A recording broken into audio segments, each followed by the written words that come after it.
Mark chapter 14. After 2 days it was the Passover, and the feast of unleavened bread. And the chief priests and the scribes sought how they might take him by trickery, and put him to death. But they said, Not during the feast, lest there be an uproar of the people. And being in Bethany at the house of Simon the leper, as he sat at the table, a woman came having an alabaster flask of very costly oil of spikenard. Then she broke the flask, and poured it on his head. But there were some who were indignant among themselves, and said, Why was this fragrant oil wasted? For it might have been sold for more than 300 denarii, and given to the poor. And they criticized her sharply. But Jesus said, Let her alone. Why do you trouble her? She has done a good work for me. For you have the poor with you always, and whenever you wish, you may do them good. But me you do not have always. She has done what she could. She has come beforehand to anoint my body for burial. Assuredly I say to you, wherever this gospel is preached in the whole world, what this woman has done will also be told as a memorial to her. Then Judas Iscariot, one of the 12, went to the chief priests to betray him to them. And when they heard it, they were glad, and promised to give him money. So he sought how he might conveniently betray him. Now on the first day of unleavened bread, when they killed the Passover lamb, his disciples said to him, Where do you want us to go and prepare, that you may eat the Passover? And he sent out 2 of his disciples, and said to them, Go into the city, and a man will meet you carrying a pitcher of water. Follow him.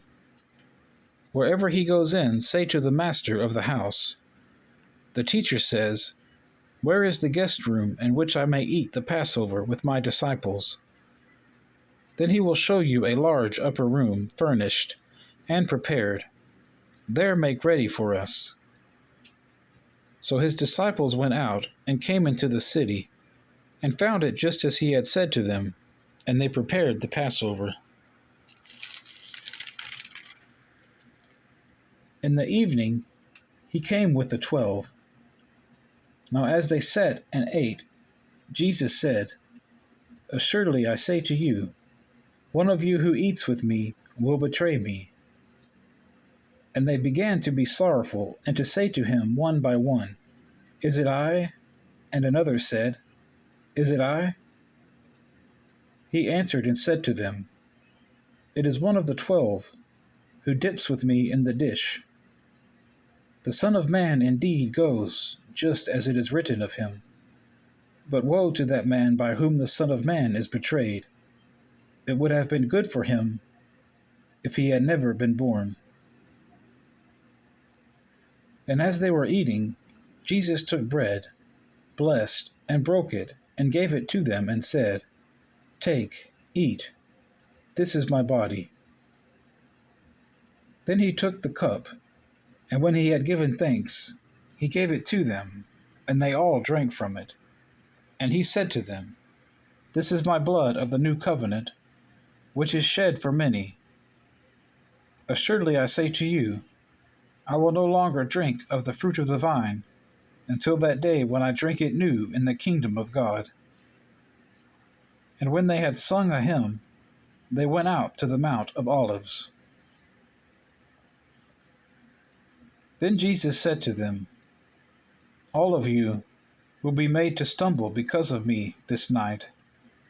For it is written, I will strike the shepherd, and the sheep will be scattered.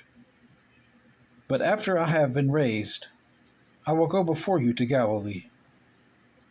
Peter said to him, Even if all are made to stumble, yet I will not be. Jesus said to him, Assuredly I say to you, that today, even this night, before the rooster crows twice, you will deny me 3 times. But he spoke more vehemently, "If I have to die with you, I will not deny you." And they all said likewise. Then they came to a place which was named Gethsemane, and he said to his disciples, "Sit here while I pray." And he took Peter, James, and John with him, and he began to be troubled and deeply distressed. Then he said to them, "My soul is exceedingly sorrowful, even to death. Stay here and watch." He went a little farther, and fell on the ground, and prayed that if it were possible, the hour might pass from him. And he said, "Abba, Father, all things are possible for you. Take this cup away from me. Nevertheless, not what I will, but what you will." Then he came and found them sleeping, and said to Peter, "Simon, are you sleeping? Could you not watch 1 hour? Watch and pray, lest you enter into temptation. The spirit indeed is willing, but the flesh is weak." Again he went away and prayed, and spoke the same words. And when he returned, he found them asleep again, for their eyes were heavy, and they did not know what to answer him. Then he came the third time, and said to them, "Are you still sleeping and resting? It is enough. The hour has come. Behold, the Son of Man is being betrayed into the hands of sinners. Rise, let us be going. See, my betrayer is at hand." And immediately, while he was still speaking, Judas, one of the 12, with a great multitude with swords and clubs, came from the chief priests and the scribes and the elders. Now his betrayer had given them a signal, saying, "Whomever I kiss, he is the one. Seize him, and lead him away safely." As soon as he had come, immediately he went up to him and said to him, "Rabbi, Rabbi," and kissed him. Then they laid their hands on him and took him. And one of those who stood by drew his sword, and struck the servant of the high priest, and cut off his ear. Then Jesus answered and said to them, "Have you come out as against a robber, with swords and clubs, to take me? I was daily with you in the temple, teaching, and you did not seize me. But the scriptures must be fulfilled." Then they all forsook him and fled. Now a certain young man followed him, having a linen cloth thrown around his naked body. And the young men laid hold of him, and he left the linen cloth, and fled from them naked. And they led Jesus away to the high priest, and with him were assembled all the chief priests, the elders, and the scribes. But Peter followed him at a distance, right into the courtyard of the high priest, and he sat with the servants, and warmed himself at the fire. Now the chief priests and all the council sought testimony against Jesus, to put him to death, but found none. For many bore false witness against him, but their testimonies did not agree. Then some rose up and bore false witness against him, saying, "We heard him say, 'I will destroy this temple made with hands, and within 3 days I will build another made without hands.' But not even then did their testimony agree. And the high priest stood up in the midst and asked Jesus, saying, 'Do you answer nothing? What is it these men testify against you?' But he kept silent and answered nothing. Again the high priest asked him, saying to him, 'Are you the Christ, the Son of the Blessed?'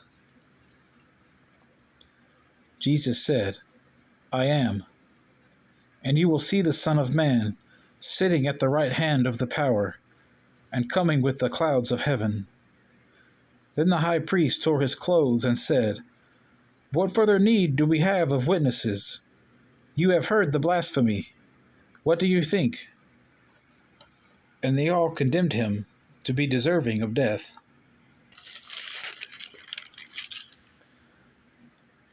Then some began to spit on him, and to blindfold him, and to beat him, and to say to him, "Prophesy." And the officers struck him with the palms of their hands. Now as Peter was below in the courtyard, one of the servant girls of the high priest came, and when she saw Peter warming himself, she looked at him and said, "You also were with Jesus of Nazareth." But he denied it, saying, "I neither know nor understand what you are saying." And he went out on the porch, and a rooster crowed. And the servant girl saw him again, and began to say to those who stood by, "This is one of them." But he denied it again. And a little later, those who stood by said to Peter again, "Surely you are one of them, for you are a Galilean, and your speech shows it." Then he began to curse and swear, "I do not know this man of whom you speak." A second time the rooster crowed. Then Peter called to mind the word that Jesus had said to him, "Before the rooster crows twice, you will deny me 3 times." And when he thought about it, he wept.